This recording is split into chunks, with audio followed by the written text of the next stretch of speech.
They fired me while I was eating chicken salad in the parking lot. No warning, no notice, no HR escort, just a phone call. Then the automated system cutting off my email access. What they didn't know was that 45 minutes later, they'd lose $50,000 for messing with the wrong woman. Sometimes the best revenge isn't loud or dramatic. It's surgical, calculated, and served ice cold from the driver's seat of a Honda Civic. My name is Elise Danner, and until 3 hours ago, I was the senior strategy developer at Quantix Solutions, a mid-sized tech startup in Fallstone, Pennsylvania. At 34, single, and living in a one-bedroom apartment downtown, I'd poured everything into this job for the past 3 years.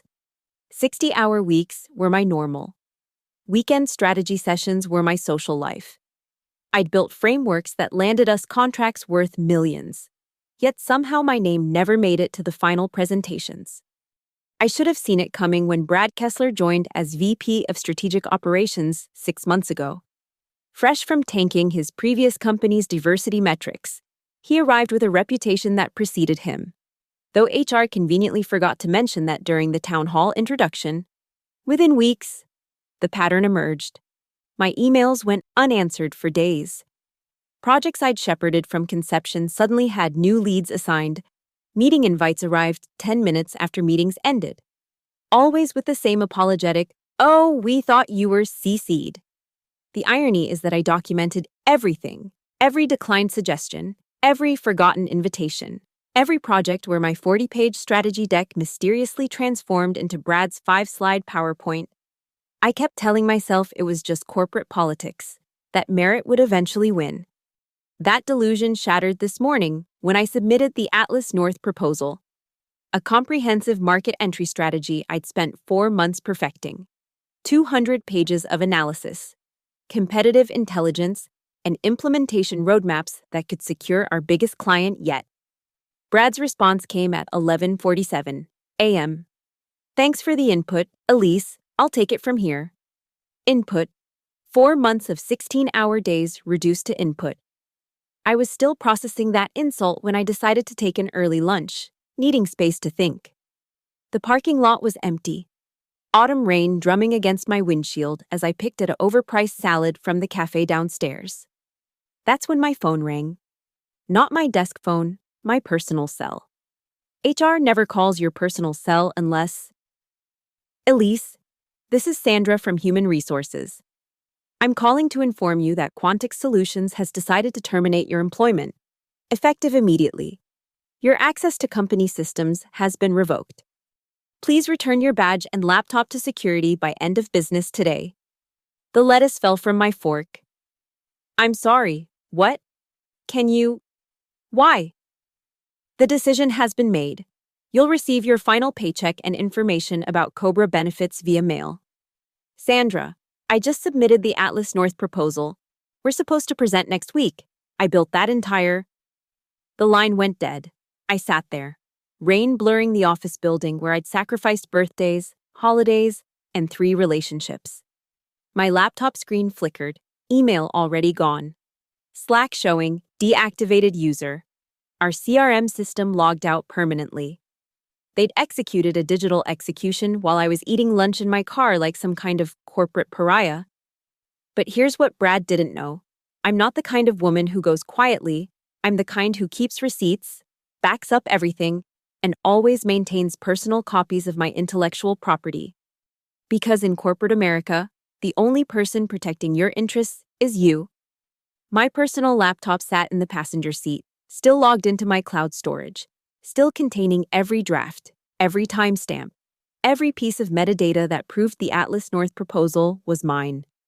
Brad might have just made the most expensive mistake of his career.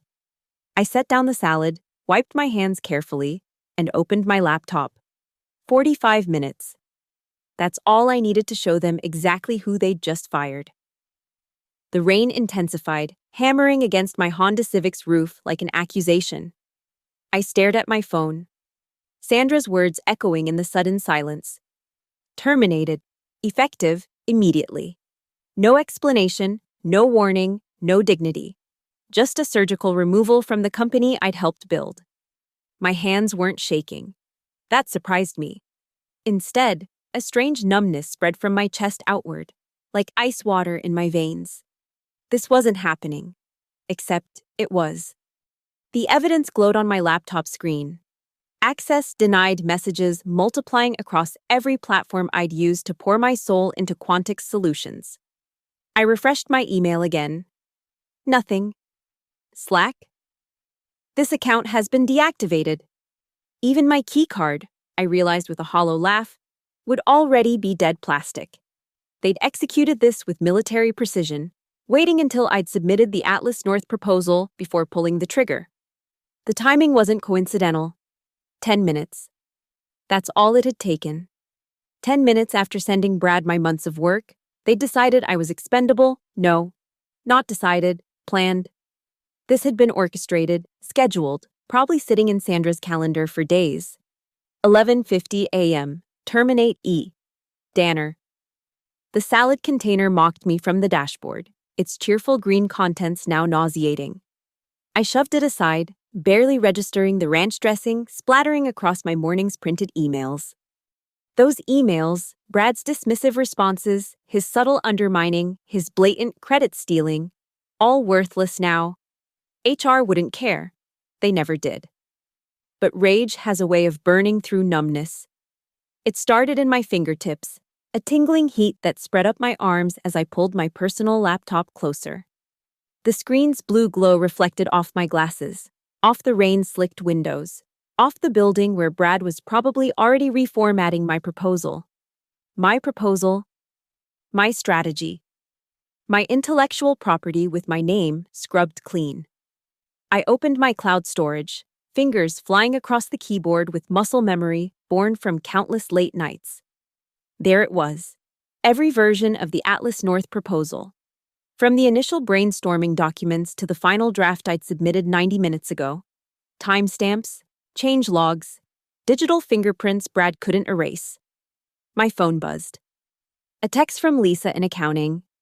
OMG, what happened? Your email just bounced back. Word traveled fast in startup purgatory. By now, the whole office probably knew. The dedicated employee who'd skipped vacations and worked through food poisoning had been disappeared between breakfast and lunch. Just another casualty in Brad Kessler's war against competent women who threatened his mediocrity. I switched my phone to airplane mode. No distractions, no well-meaning colleagues offering empty sympathy. No one from Quantix deserved my attention anymore. The parking lot remained empty, my sole witness to this moment of corporate betrayal. Through the rain-blurred windshield, I could see the fourth-floor windows where my desk, former desk, sat. Was Brad there now? Logging into my projects, claiming my relationships with clients, erasing 3 years of my existence with administrative efficiency? Let him. Because what Brad Kessler didn't understand about Elise Danner was that I'd grown up watching my mother get steamrolled by corporate men who thought single women were disposable. I'd learned early to document everything, trust no one, and always, always keep copies. My personal laptop held more than just backups. It held ammunition.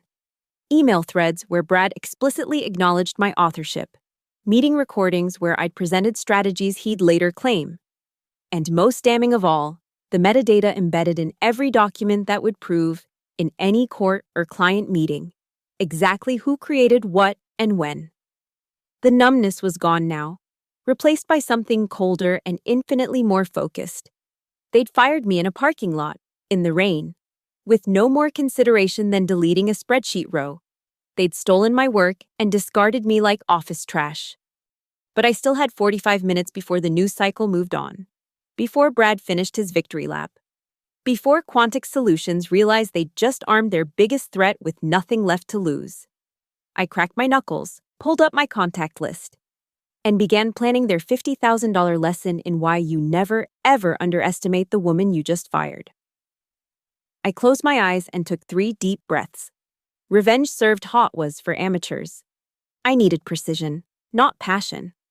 When I opened them again, my reflection in the laptop screen showed someone I barely recognized, jaw set, eyes focused, the kind of calm that precedes a storm. First, I pulled up my personal archive. 3 years of meticulous documentation spread across folders labeled by date and project. Unlike my former colleagues who trusted company servers, I'd learned early to maintain personal copies. Every contract I'd touched, every proposal I'd written, every strategic framework I'd developed, all tagged with creation dates and revision histories that predated Brad's arrival by years. The Atlas North folder alone contained 847 files, 4 months of research, competitive analysis, market projections, implementation timelines. The metadata told a story Brad couldn't rewrite, created by E. Danner, last modified by E. Danner. Every single timestamp bearing my digital signature. He'd copied my work, but he couldn't copy my history. I navigated to the email folder labeled CYA, Cover Your Ass, the first rule of corporate survival. There it was, Brad's email from last Tuesday. Excellent framework on the Atlas North project. Elise, your strategic vision really shines through. I'll make sure the leadership team knows this came from you. Liar. But his lie was my evidence. Screenshots joined the growing folder on my desktop labeled simply Truth.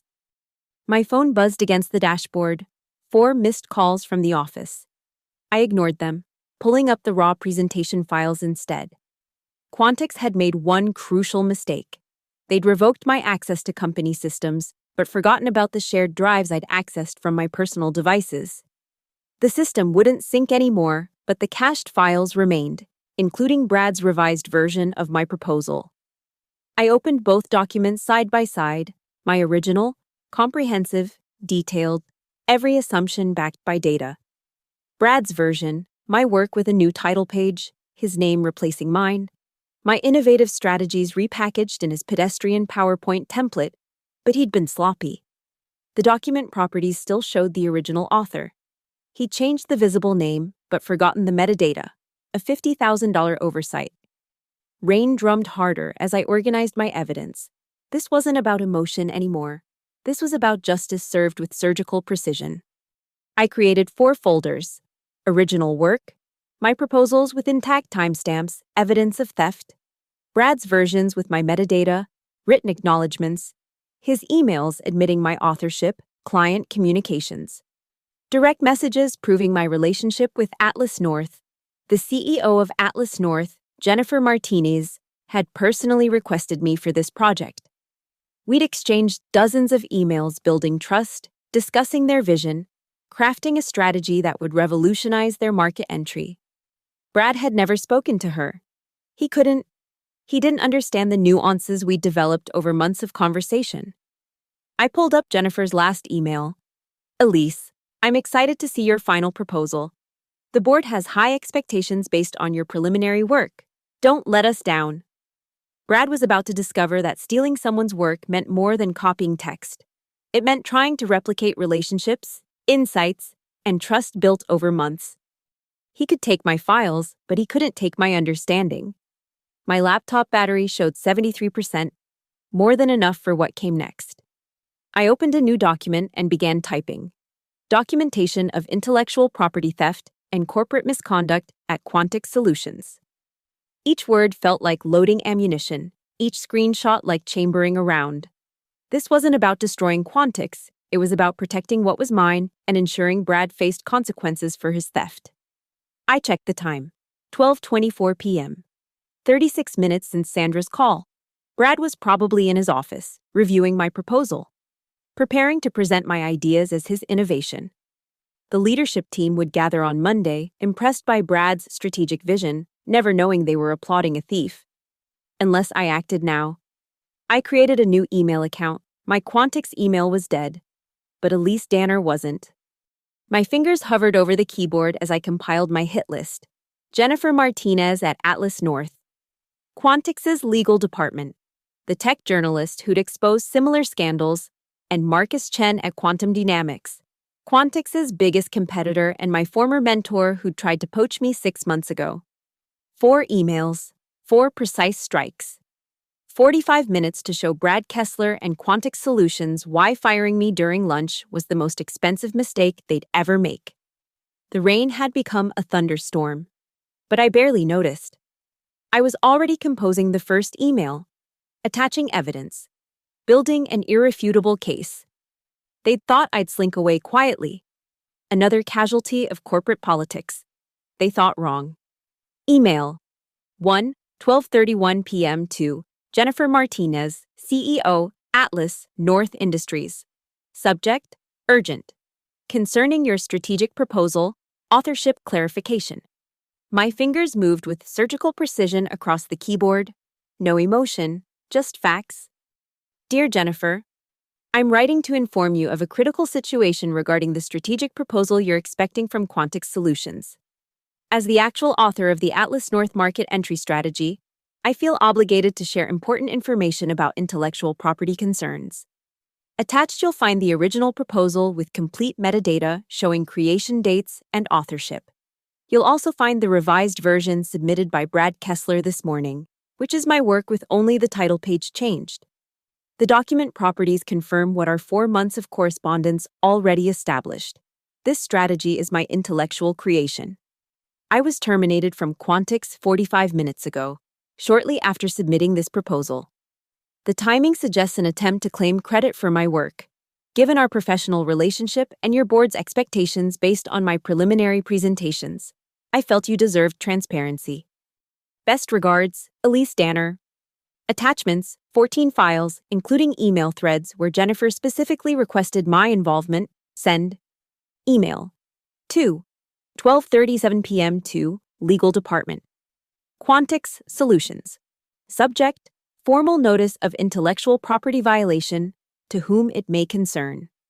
This serves as formal notice that Brad Kessler has submitted proprietary work created by me as his own to a potential client worth $500,000 in projected revenue. Documentation attached proves authorship and deliberate misrepresentation. I retain all rights to strategic frameworks developed independently before and during my employment. The Atlas North proposal contains proprietary methodologies not covered by standard employment agreements. I am prepared to pursue all legal remedies if this theft proceeds. You have until 5 p.m. today to respond before I explore additional options. Elise Danner. My phone buzzed. Brad calling. I declined and blocked his number. Email 3:12:43 p.m. to Sarah Walsh, Senior Tech Reporter. TechWatch Daily. Subject: Exclusive. Startup VP steals. Employees work, fires. Her same day. Sarah had broken 3 major corporate scandal stories this year.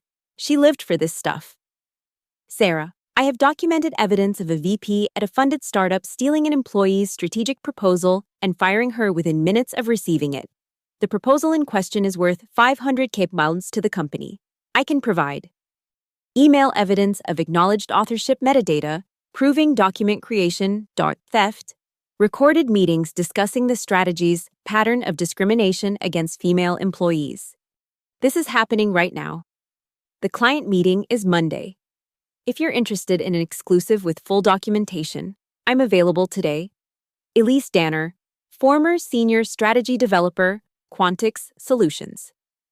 My laptop screen reflected lightning flashing across the parking lot. The storm was arriving in more ways than one. The fourth contact, 12:48 p.m. I picked up my phone and scrolled to Marcus Rivera, my former mentor, now heading strategic development at Quantum Dynamics. He'd tried recruiting me 6 months ago. I'd turned him down out of loyalty to Quantix. That loyalty died at 11:50 a.m. Marcus, it's Elise Danner. Yes, I know it's been a while. Listen, I have about 10 minutes to talk. Remember that offer you made? I'm interested now. And I'm bringing something valuable to the table. No, I can't discuss specifics about Quantix clients, but I can share strategic frameworks I developed independently. The Atlas North methodology? That's my proprietary system, actually. I have full documentation. As Marcus spoke, I pulled up the cached client list from Quantix's CRM. Not to steal, I wasn't Brad, but to identify which prospects aligned with strategies I'd personally developed. My intellectual property didn't belong to a company that had fired me for being too good at my job. Yes, I can start Monday. The same day as their presentation? What a coincidence. No, there's no non-compete for strategic positions. Yes, I kept all my original frameworks. By 12:54 p.m., I had a verbal offer from Quantum Dynamics, double my Quantix salary, equity options, and the title Brad had been blocking, VP of Strategic Innovation. My phone exploded with notifications as I switched off airplane mode. Email from Jennifer Martinez, call me immediately. Text from legal, please contact us urgently. LinkedIn message from Sarah Walsh, holy shit, can you talk in 20? 17 missed calls from Quantix numbers. I looked at my watch. 12:56 p.m. It had been 46 minutes since Sandra's call. 1 minute over my deadline, but the precision was worth it. 4 emails. 1 phone call. 46 minutes to transform from a fired employee eating salad in her car to a woman who'd just cost her former company their biggest deal and gained a better position at their rival. The rain was slowing now, sunlight breaking through clouds like a bad metaphor I was too tired to avoid. I gathered my laptop, checked that all emails had been delivered, and started my car. Brad Kessler was about to learn what happened when you tried to erase the wrong woman. By 2:15 p.m., I was nursing a black coffee at Grounded, the indie cafe 2 blocks from Quantix's gleaming office building. The afternoon sun had broken through completely now, casting sharp shadows across my laptop screen as I watched the digital world explode. My phone hadn't stopped buzzing. I'd silenced it after the 30th call, but the screen kept lighting up with increasingly frantic messages. The notifications told a story of corporate panic in real time, 2:18 p.m. Email from Jennifer Martinez to Quantix leadership. I was CC'd. Effective immediately. Atlas North is suspending all negotiations with Quantix Solutions pending investigation into intellectual property theft. The $50,000 initial contract deposit will not be processed. 2:22 p.m. LinkedIn notification. Brad Kessler's profile has been updated. His VP title had vanished, replaced with strategic consultant, the corporate equivalent of being put in timeout. 2:24 p.m. Text from Lisa in accounting. Holy shit, Elise. Brad just got escorted to HR. Security is at his desk. 2:27 p.m. Email from Quantix CEO David Park. All staff, effective immediately. Brad Kessler has been placed on administrative leave pending internal review. All strategic proposals must be reviewed by legal before client submission.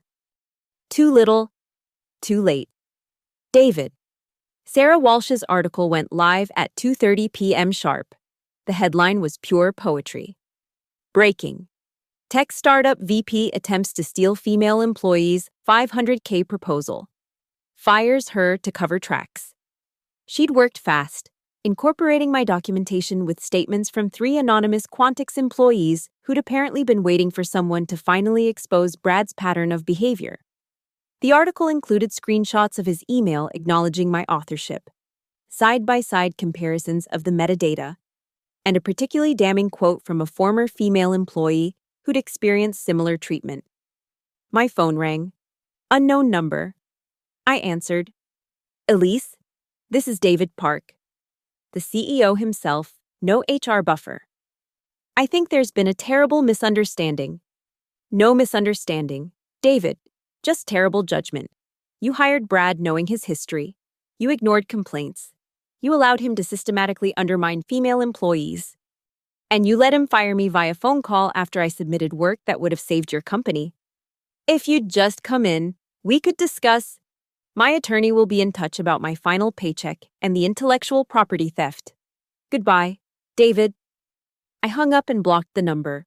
Around me, the cafe hummed with normal afternoon activity, students typing, remote workers on calls, everyone oblivious to the corporate catastrophe unfolding blocks away.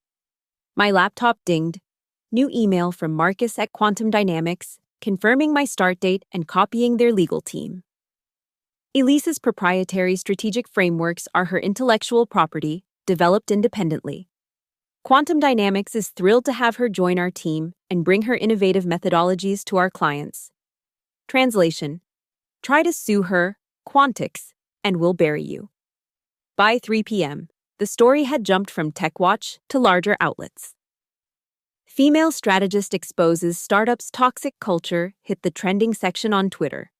Someone had started a hashtag, Quantix Quagmire. Former employees were emerging from the woodwork, sharing their own stories of Brad's behavior and Quantix's complicity. I sipped my coffee and watched the metrics climb. Each retweet, each share, each comment was another nail in Brad's professional coffin. He'd thought he could erase me with a phone call, claim my work with a new title page. Instead, he'd created a case study in how not to handle talent management in the age of social media. My phone buzzed with a notification from my bank. Direct deposit from Quantix Solutions, $4,947.03. My final paycheck. Processed at record speed. Probably David's attempt at damage control, making sure I couldn't add wage theft to the list of grievances. I smiled. That money would buy a nice celebration dinner after my first day at Quantum Dynamics. The cafe door chimed, and I looked up to see a familiar figure stumbling in. Brad Kessler himself, tie askew, face flushed, cell phone pressed to his ear. He was gesturing wildly, his voice carrying across the space. "No, you don't understand. She stole that methodology from the company. What do you mean the metadata doesn't lie?" Our eyes met across the cafe. His face went from red to white in seconds. I raised my coffee cup in a small salute, then returned to my screen where his professional destruction continued to trend. He turned and fled, nearly knocking over a customer in his haste to escape. Through the window, I watched him fumble with his car keys, dropping them twice before managing to unlock his BMW. The same BMW he'd bragged about buying with his performance bonus, a bonus built on the backs of employees like me. By 3:45 p.m., Atlas North had announced they were exploring strategic partnerships with innovative firms that value both integrity and intellectual property rights. Translation: they were talking to Quantum Dynamics. $50,000. That's what Quantix lost in less than 4 hours because they'd let Brad Kessler play his games. But the real cost would be in reputation, in talent exodus, in the clients who'd think twice before trusting a company that fired its best people to cover executive theft. I closed my laptop, gathered my things, and left a generous tip. Tomorrow, I'd start over at a company that valued what I brought to the table. Today, I'd simply enjoy the afternoon sun and the sweet taste of justice served at exactly the right temperature. That evening, I sat in my apartment watching the sun set over Fallstone's skyline. The notifications had finally slowed, my phone resting silent on the coffee table. I'd won, by any metric that mattered. Brad was finished. Quantix was hemorrhaging reputation. I had a better job waiting Monday morning. So, why did I feel so empty? I poured myself a glass of wine and opened my laptop one final time. The internet had moved on to fresher scandals, though Quantix quagmire still simmered in tech circles.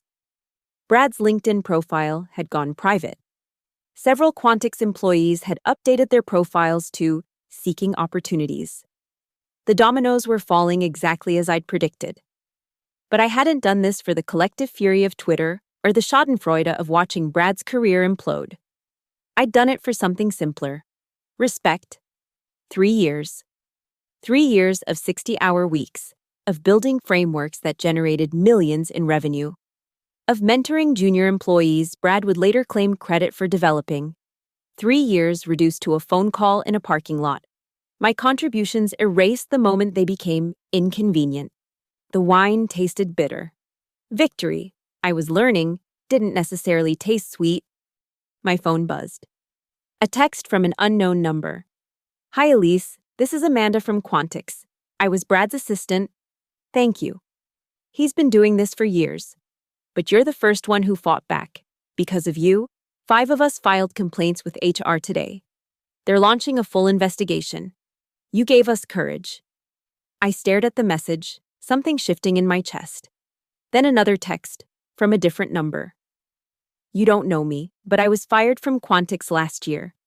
Same pattern, submit work, get terminated. I thought I was alone.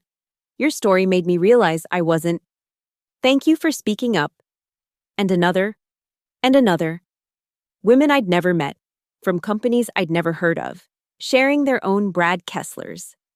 By 9 p.m., I had 17 messages from women who'd been erased, undermined, stolen from.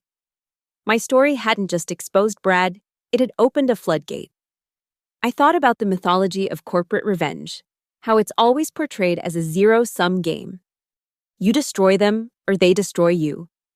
But sitting there, reading message after message from women finding their voices, I realized something. I hadn't just taken back my work, I'd taken back my story. The real victory wasn't the $50,000 Quantix lost or the job I'd gained. It was refusing to be silently deleted. It was showing every woman watching that we don't have to accept being erased.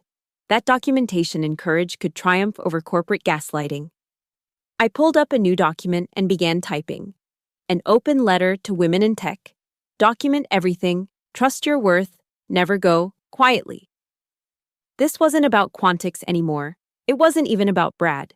It was about changing the rules of a game designed to silence us. My phone rang. Mom. Honey, I saw the article. Are you okay? Was I? I thought about the day, the shock, the rage, the calculated precision of my response.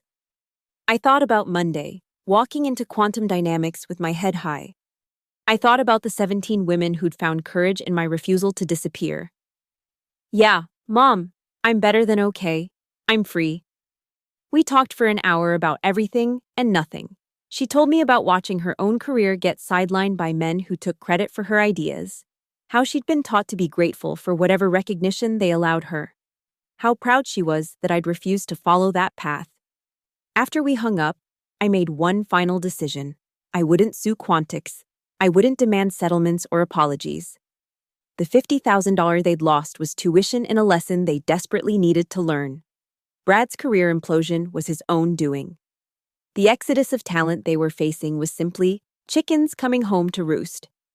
I'd gotten what I came for, my work acknowledged, my worth recognized, my story told on my terms. Tomorrow, the internet would move on. Brad would eventually resurface at some company that didn't Google thoroughly enough. Quantix would hire another VP, promise changes, maybe even mean it for a while. But tonight, 17 women were writing their own stories of refusal, documenting their contributions, planning their exits, finding their voices. That was worth more than any settlement check. I closed my laptop, finished my wine, and prepared for bed. Monday would bring new challenges at Quantum Dynamics. Tonight, I'd sleep soundly for the first time in months, knowing I'd chosen justice over silence, truth over comfort, and myself over their narrative. The parking lot showdown had lasted 45 minutes. The ripple effects would last years. Sometimes the best revenge isn't burning bridges, it's building new ones and showing others the way across. 3 days later, I turned off my phone and packed a single suitcase. No forwarding address, no goodbye parties, no closure meetings. Fallstone had become a chapter I was ready to close, not with bitterness, but with the quiet certainty that some stories need distance to be fully understood. I'd given Quantum Dynamics notice that I'd start the following Monday. But from their Seattle office instead, a fresh coast for a fresh start. Marcus understood. Take your time, he'd said. Your ideas aren't going anywhere. Before leaving, I had one last task. I drove to my apartment's parking garage at 4 a.m., when the world was still sleeping and my thoughts were clearest. On my designated spot's concrete pillar, someone had taped a printed email, probably as a prank, thinking they were being clever. It was Brad's email acknowledging my work on Atlas North. I peeled it off carefully, then walked to my apartment one final time. On my empty desk, the movers had come yesterday. I placed a single sheet of paper. My resignation letter? No. Something more important. A printed page with one paragraph. To whoever rents this space next, they will try to erase you. They will steal your ideas and gaslight your reality. They will make you question your worth until you believe their version of your story. Document everything. Trust your instincts. Know your value. And when they try to delete you with a phone call in a parking lot, remember, you are not just protecting your work, you are protecting every person who comes after you. Never let them take your voice. Below it, I left a USB drive containing templates: how to document workplace contributions, how to preserve metadata, how to build an evidence trail, how to know when it's time to fight back. I locked the door and slipped the key under the mat. The Uber to the airport was waiting, driver silent in the pre-dawn darkness. As we pulled away, I didn't look back at the skyline where Quantix's building stood. That battlefield was already fading in the rearview mirror. The flight to Seattle was turbulent, but I slept through it. For the first time in years, I wasn't checking emails at 30,000 feet or revising proposals in cramped airline seats. I was just traveling, existing, being. When we landed, the Pacific Northwest rain felt different from Fallstone's storms, cleaner somehow, less weighted with corporate anxiety. I collected my suitcase and found a cafe in the terminal, ordering coffee that tasted like possibility. My phone, still off, stayed buried in my bag, somewhere in the digital ether. People were probably still discussing Zuckerberg's Quantix quagmire. Brad was probably updating his resume, scrubbing his LinkedIn of any Quantix mention. David Park was probably in damage control meetings, promising culture changes that would last exactly as long as the media attention. None of that was my concern anymore.